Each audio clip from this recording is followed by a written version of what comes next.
Okay.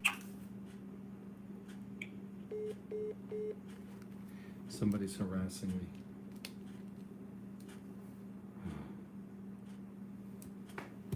Atlanta, Georgia. I guess they want me to call them back. 3 calls I got from them.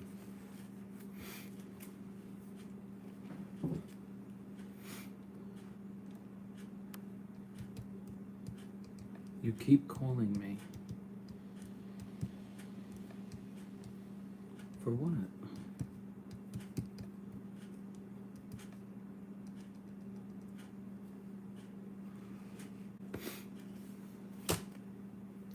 Okay, so this morning, I woke up and I printed the prayer to the beads.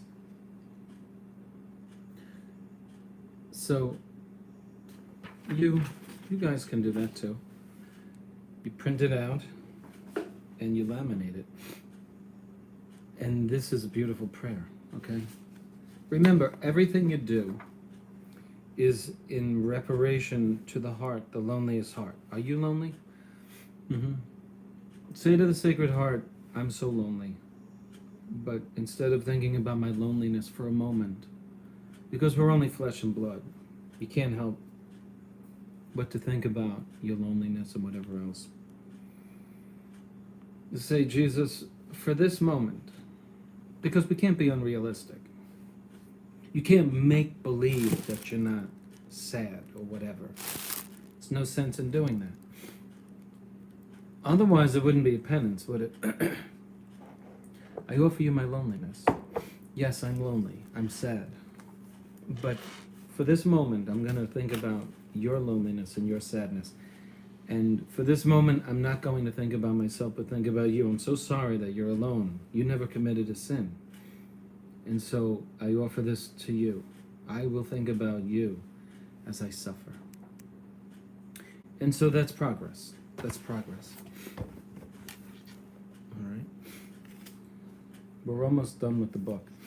The last time we spoke about this, we were on what we do for each day of the week if we're devoted to the Sacred Heart. And so in the morning we get up, we prostrate ourselves toward the church, not toward the statue, unless it's in the same direction as the church which houses the Blessed Sacrament.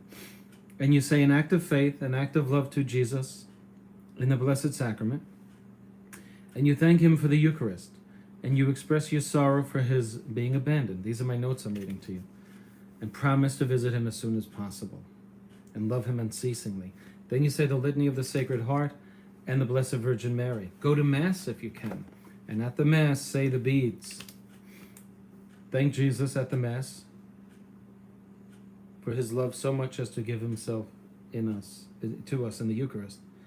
And ask for pardon for the ingratitude of men who treat the Mass with coldness, contempt, irreverence, and finally spend the Mass in making up for the difference by adoration and love. And then, and so we come to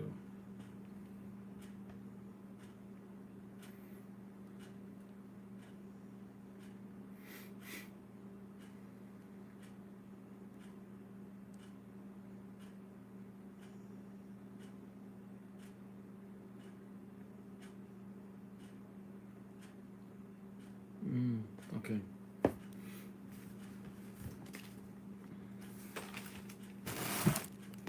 Okay, so during the day, listen to this one.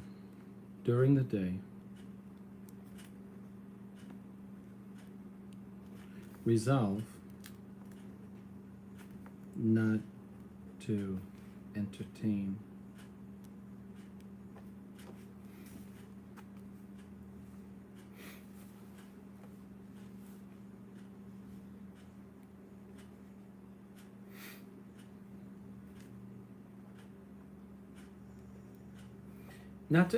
thoughts or sentiments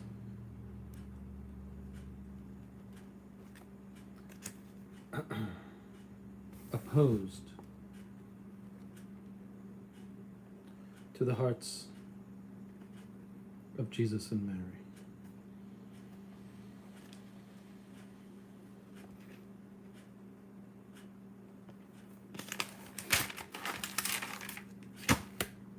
Okay. I got rid of the truck today. It's gone. Sold it to a dealership. Looked up the Kelly Blue Book value, and then it says, would you like us to notify local dealers? Yes. So somebody called me. I said, okay, I'm bringing it in. Got rid of it. Okay.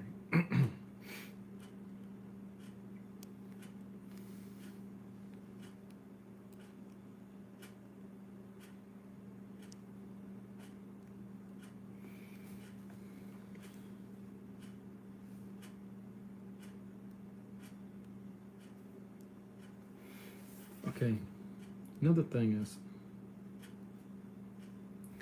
times to pay special attention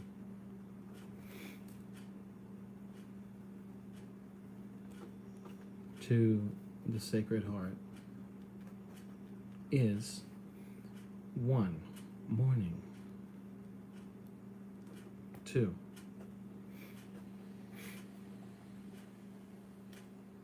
the afternoon. People get up, they're so busy. Oh, they hit the alarm clock. I gotta do this, I gotta do that. That's what most people are doing. The afternoon, when the day's going on, people are enjoying themselves. And then at night, a lot of people put themselves to bed with a television. And at night, before bed, talking about like the last 20 minutes. Okay. Now, it says, attendance at Holy Mass is assuredly the best means of honoring and loving the adorable heart of Jesus. That's an absolute, and so I'm going to make a special note at this. Okay, let's remember this. Attendance at Mass is the best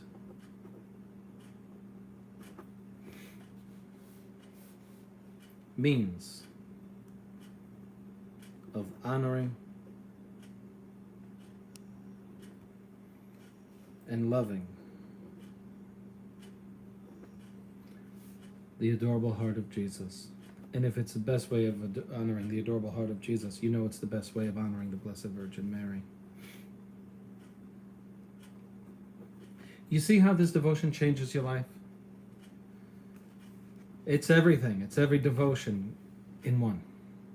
If you're devoted to the saints, you go to Mass, they're at the Mass. Your best saint, she's there, he's there, whatever. It's when you take on this faith that the Mass becomes more efficacious in your life. You know, it's when you are there with full attention, obviously it's more efficacious than if you're there distractedly. But if you're at the Mass knowing what's happening, you dress appropriately, you behave appropriately, your whole mind and body is engaged in the act. Obviously, this is more efficacious attendance at Mass. You're going to give more to God and you're going to get more from Him. We shall not give here any particular practice for this precious time at Mass. Love for Jesus Christ crucified, which should take complete possession of our hearts during all this time. Love for Jesus Christ.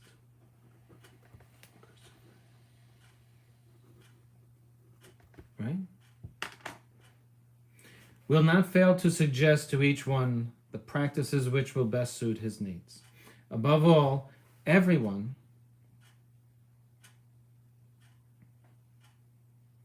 should endeavor to bring home to himself that this sacrifice of the Mass is the same as Calvary, and should assist at this Mass with the most profound respect and reverence, like people who believe that the sacrifice of Calvary is here renewed.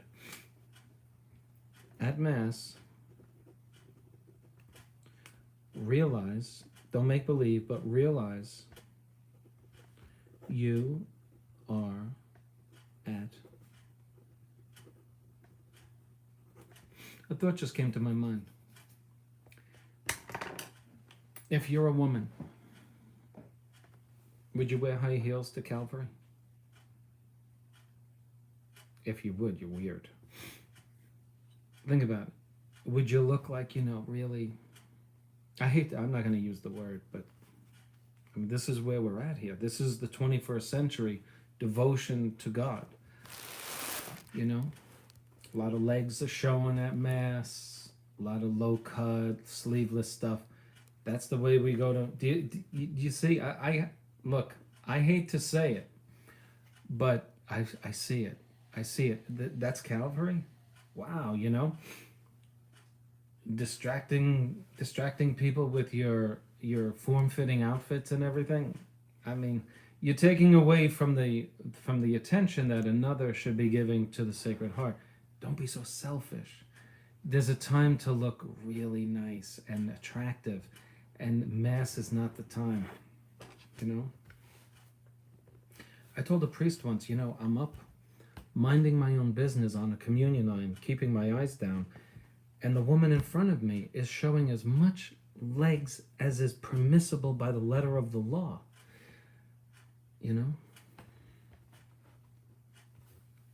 But what are you going to... That's why going to weekly Mass is great. Nobody's there.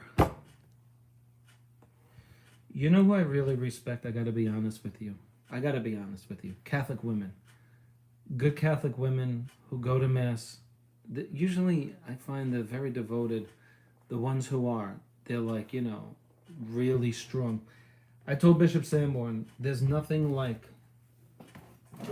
Catholic women today, because in this society that has literally turned over everything to them unjustly, because women are not supposed to be running the family, they're not supposed to be running the world.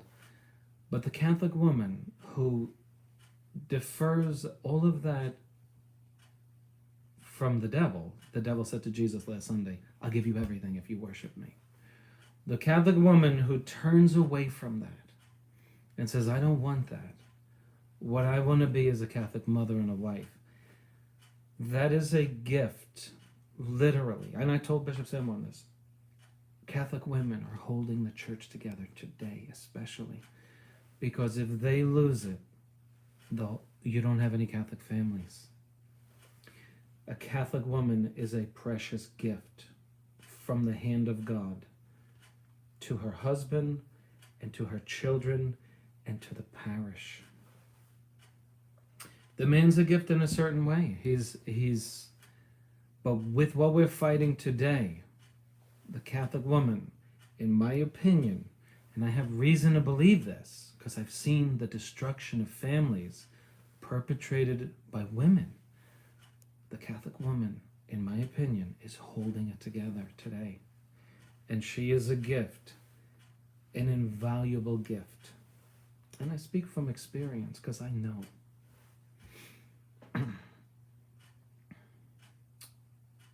At Mass, realize you are at Calvary in what you wear,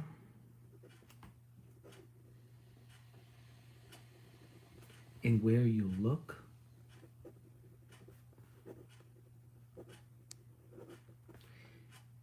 and what is on your mind. Now, this requires faith. You don't see blood. You don't see somebody on a cross. You don't hear the curse words being shouted at the Savior, but you can imagine it. And we have to pray for the grace to put ourselves in that reality, okay? So, above all, everyone should endeavor to bring home to himself that the sacrifice of the Mass is the same as Calvary. And that's where he's at. Like people who believe that the sacrifice... Okay. The beads of the Sacred Heart might be said during Mass.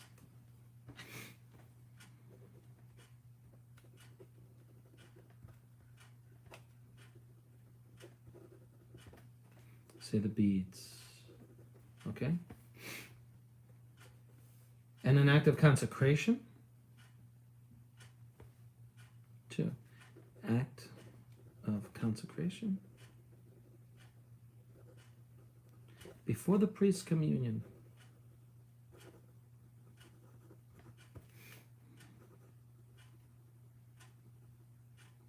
Okay? Those who don't receive communion in Mass should make a spiritual communion. Actually, the Catechism of the Catholic Church says that you should make a spiritual communion at every Mass. Okay, so before you receive communion, while the priest is making his communion, it says in the Catechism of the Council of Trent that you should make a communion, a spiritual communion, just so you know. Make a spiritual communion. Okay. The rest of the time of the Mass should be employed in thanking Jesus Christ for having loved us so much. Spend time thanking.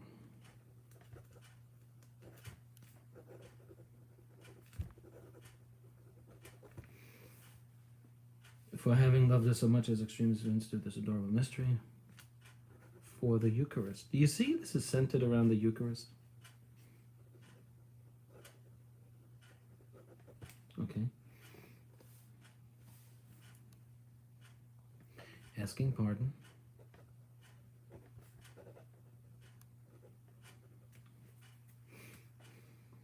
With ingratitude to men who have treated the Mass with coldness, with contempt, and irreverence, and following me.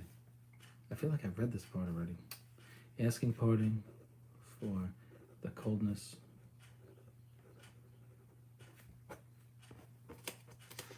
Oh man, I did read it before.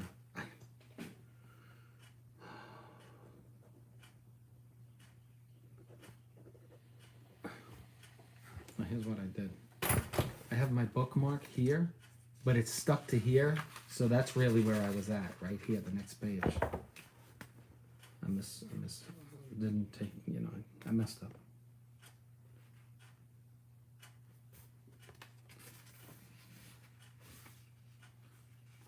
Okay, that's all right. Make up for this indifference. Making up for this indifference with profound love. Love, respect. Okay.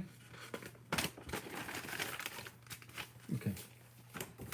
That's where I left off.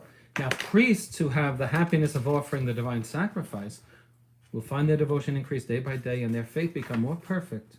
Wow, we're almost at the end of this, and then the last chapter, and I'll do that tonight. We'll be done, I think, with the book.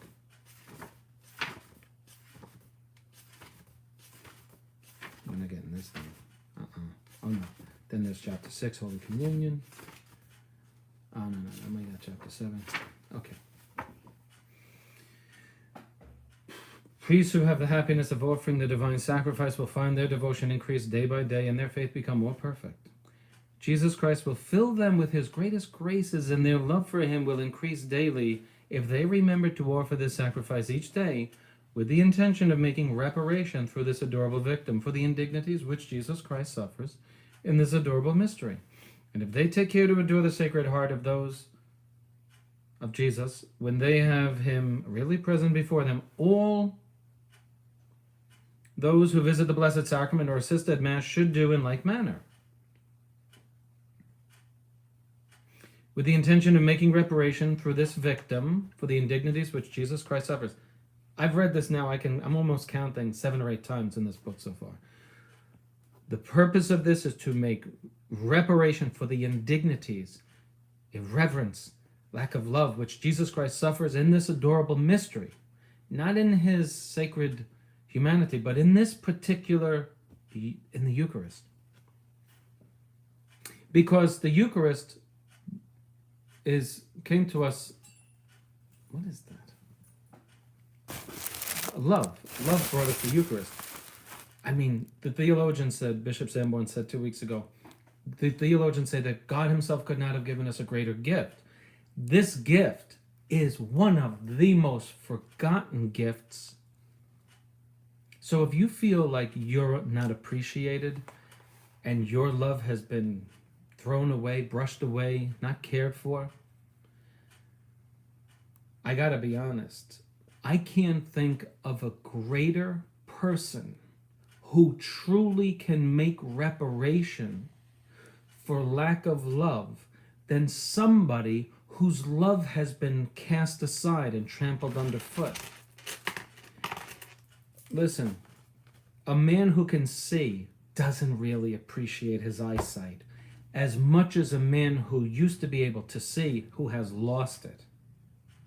Because the man who lost his eyesight can say, you have no idea the gift you have. Because I was there, I didn't appreciate it. I know you can't appreciate your eyesight because I can't see anything. The man who could never see was born blind.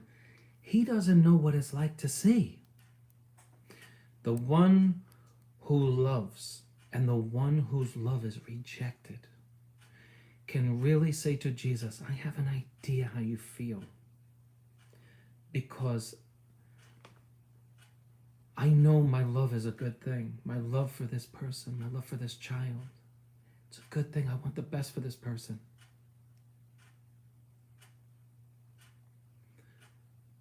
I love this person and they don't love me. I offer this to you. You who are perfect. See, the guy who goes home to the nice wife, the woman who comes home to the nice husband,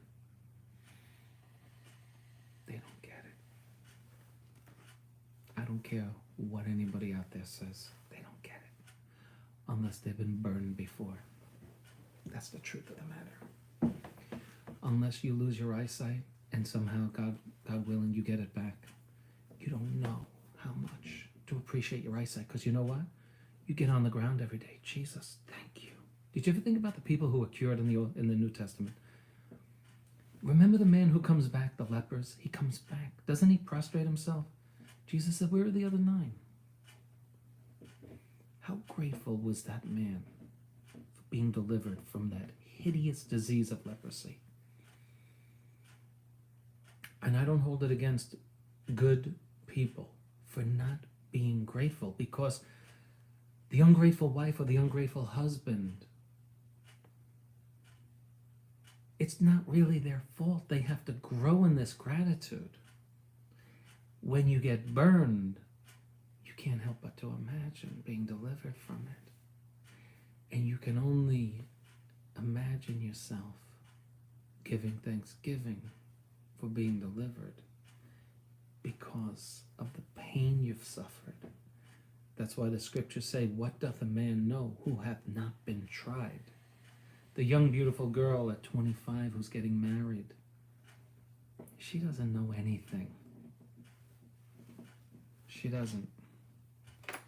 All she knows is she wants to get married, and she wants the guy to be healthy, to make good money. They want kids. She knows there will be crosses. That's a general idea. That's the way we are. That's the way we are. I get it.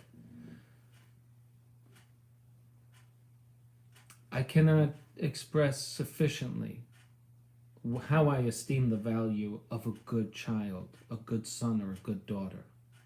I cannot tell you sufficiently on this video how much I esteem a Catholic wife. And I can't tell you sufficiently how the Catholic wife doesn't esteem the good Catholic husband.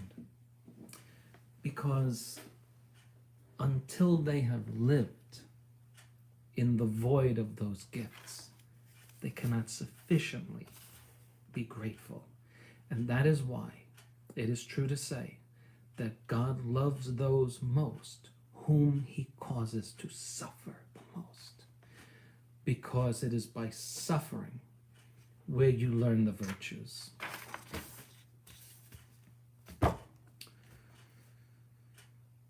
"24 minutes.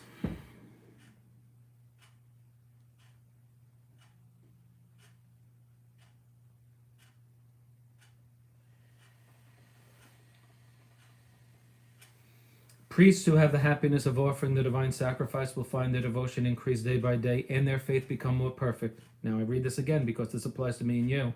Jesus Christ will fill them with his greatest graces, and their love for him will increase daily if they remember to offer the sacrifice each day with the intention of making reparation through this adorable victim for the indignities. Okay, offer Mass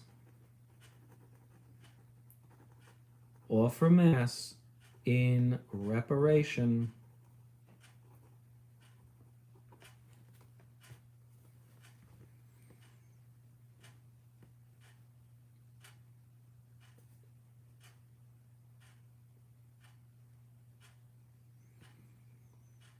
In reparation through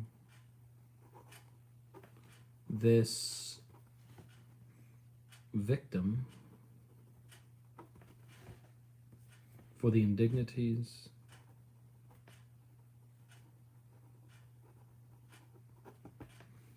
which Jesus Christ suffers.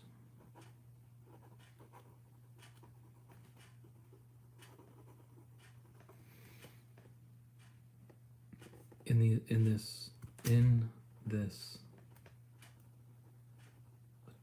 mystery.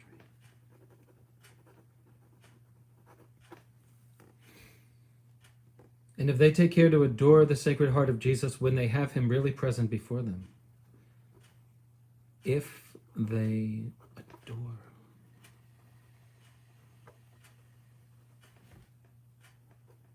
when he is before them. All those who visit the Blessed Sacrament or assist at Mass should do in like manner. Okay. A person can be certain that he will what? Feel true devotion and reverence in the presence of Jesus Christ in the Blessed Sacrament. A person can be certain. This is true for me. I was just telling my friend. A person can be certain that he will feel true devotion and reverence in the presence of Jesus Christ in the Blessed Sacrament if he comes before him with the intention of making reparation by this act for the irreverences and indignities which he has suffered. I'm going to make an arrow. This will cause, you will feel true devotion. You know why? I'm going to take a stab at it. You feel useful. You go into church, Jesus wants something. Hey, he wants me there. It kind of makes you feel useful. You go there, here I am, Jesus. I'm here to make reparation for all the people who don't love you. Wow, how can you... you probably feel it right now as I'm saying it. You go there, wow, he wants me? Wow, I'm doing something useful? Because when we go there, all we do is we see a gold tabernacle, right? And it takes faith to understand why you're there, who's in there, what you're doing there. The afternoon is a most suitable time for visiting Jesus Christ in the Blessed Sacrament. Okay, so afternoons. You know that when the church is a ghost town, right? It's a ghost town. And nobody else is there. It's a beautiful time. The sun is kind of, coming through the stained glass windows. And if you sit there long enough, you'll see the sun, the light moving on the walls of the church, right? And you kind of see the light going behind you, depending on what part of the earth you're on.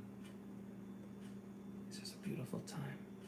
When you're sufficiently alert and awake, when the tired of the day hasn't dragged you down, Jesus, I'm here to make reparation. By the way, in the Old Testament, when the sacrifices were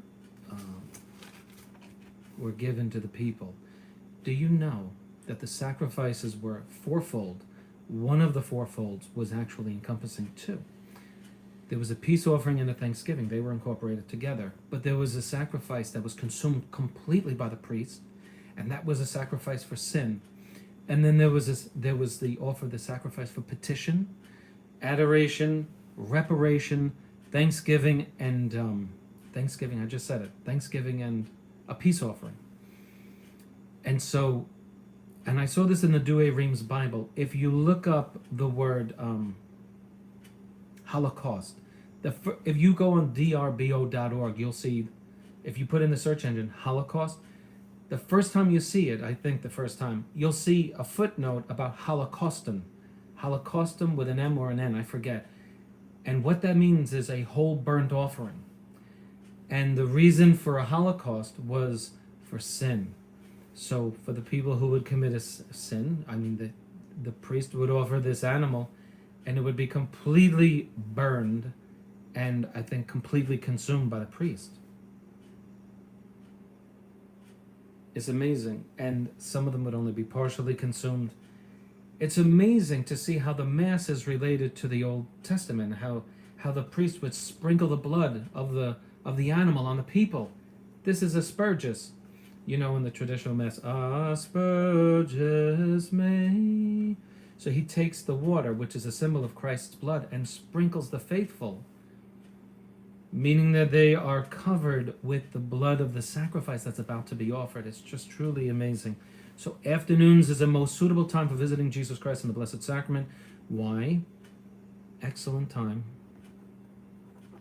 Please, who's ever watching this, watch this from the beginning. What I just spoke about in the last 10 to 15 minutes.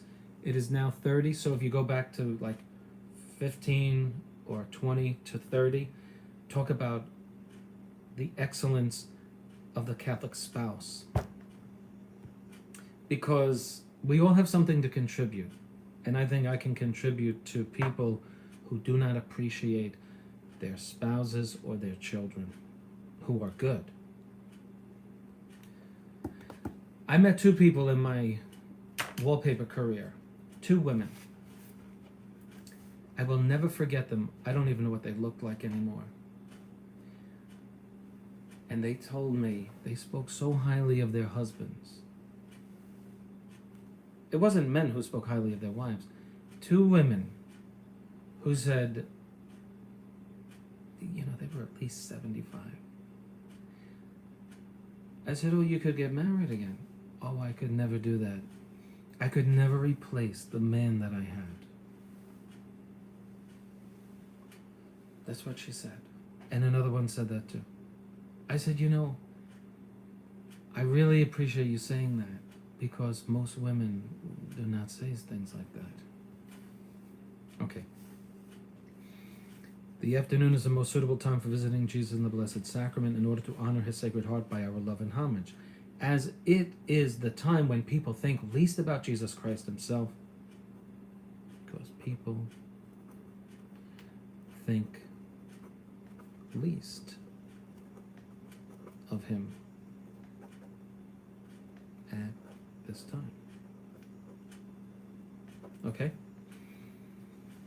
And when few people visit him, those who visit him at this time are sure of being well received.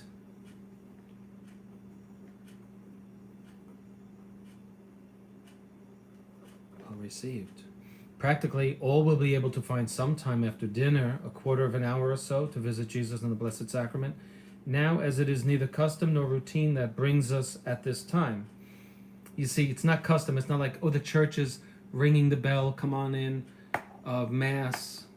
No, it's the time when you are literally making a sacrifice. Let's face it, if you go in the afternoon, you're really interrupting your day. You're away, you got your kids, whatever. If you can make the time twice a week to come in the afternoon, that's a sacrifice.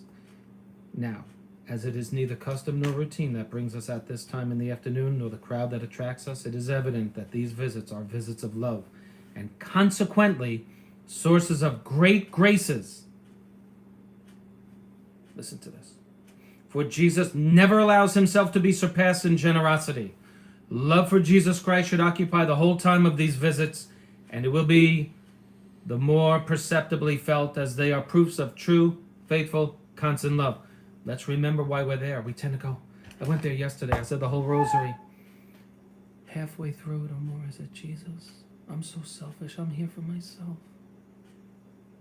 I'm sorry, Jesus. I don't make excuses for what I am. I said, I'm a selfish person. I forgot why I'm here. Then I said, Jesus, I'm here to make reparation for the lack of love that you experienced throughout the day. I'm sorry. I said, I forgot why I was here. Let's be honest with ourselves. We're selfish. That's all right. Correct it, that's all. Love for Jesus Christ should occupy the whole time of these visits. Love is the reason. And you can ask him for things, but you go there, Lord. Seek first the kingdom of God and his justice, and all these things shall be added unto you, right? Always first. Remember, the petitions are the last things that we do at Mass. We adore. We make reparation. We give thanksgiving. Oh, yes. And lastly, we petition. If we go there petitioning, Jesus is not offended by that. But we're lacking in the spiritual life, because if all we do is ask, God is worshipped by your asking. But we need to mature in the spiritual life. That God is the victim. If anybody's a victim, it's him. Actually, the correct terminology would be, it is he. It is he who is the real victim. And if you don't understand that, who's the victim? What's your answer? He is, not him is, right? So if you don't understand direct object and predicate and subject, if you silently say, well, who's the victim? He is, not him is. That's a pet peeve of mine, because I think it's very easy if we just logically think it out. I don't like when people say, oh no, he was talking to him and I. He was talking to him and me. It was I whom he was talking to, but he was talking to him and me, because me receives the action because it's a direct object. But when you use it as a subject, it is I. Who was he speaking to? I was the one whom he was speaking to, but he was speaking to me, not speaking to I. It depends on where the subject is placed, and when the subject can only be an I or they or he. But when it's a receiver of the action, it's him, them, and me. Sorry. Hate to throw that in there. Okay. I'm such a nerd, right? Okay. By the way, do you know how many teaspoons are in a tablespoon? Who's smarter than the fifth grader? Don't watch it. I don't know. The last time I saw it was 12, 13 years ago. But it was a great show. Because it showed me how little I know. My goodness. You know, the purpose of education is to show you how little you know. That's, if you look up the word education, it is to illuminate you as to how little you know. That's education. So I guess the function of education is to humble you. Okay, love is the reason. I'm going to have to go here. Love is the reason. This is too much, you know. We got to talk about it here. Okay. So I'll finish with this paragraph. As it is the time when people think least about Jesus Christ in the afternoon, when few people visit him, those who visit him at the afternoon are sure of being well received. These are times for great graces. Okay, practically all will be able to find some time after dinner. You see what he's saying? He's not letting you off the hook. He goes, practically all of you will be able to find some time after dinner, right? Because he knows what you do after dinner. You sit around doing nothing. Practically all will be able to find some time after dinner, a quarter of an hour or so, 15 minutes, so to visit Jesus Christ in the Blessed Sacrament. Now remember, this was a time when the church was literally within walking distance, okay? The church was flourishing at this time, although it had been sacked with heresy. The Lutheran heresy, Henry VIII was active. This was 100 years later after that, but the churches were all built. They were literally, you know, I grew up in a neighborhood where there was a church within every quarter of a mile in Brooklyn, New York.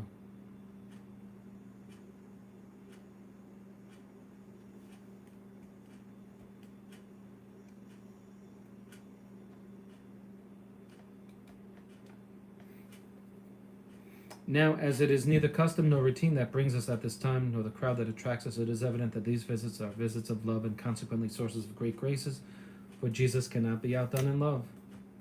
Love for Jesus Christ should occupy the whole time of these visits, and will be the more perceptibly felt as they are proofs of true, faithful, constant love.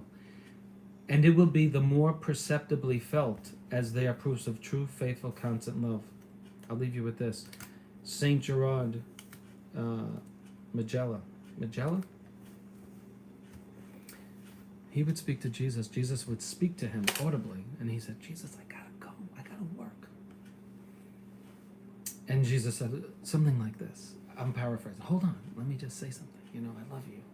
And they would exchange affections for each other. Just beautiful, right? I mean, this Saint Gerard didn't need a manual to love Jesus Christ. We do. That's how bad the world is. This is a manual to rediscover how to love the most lovable thing in the world. before the Sacred Heart devotion was revealed, there was no need for it. Think about it. I'll leave you with that. Thanks for watching. You know, it gives me great pleasure to do these videos. It does. And that's all I'll say.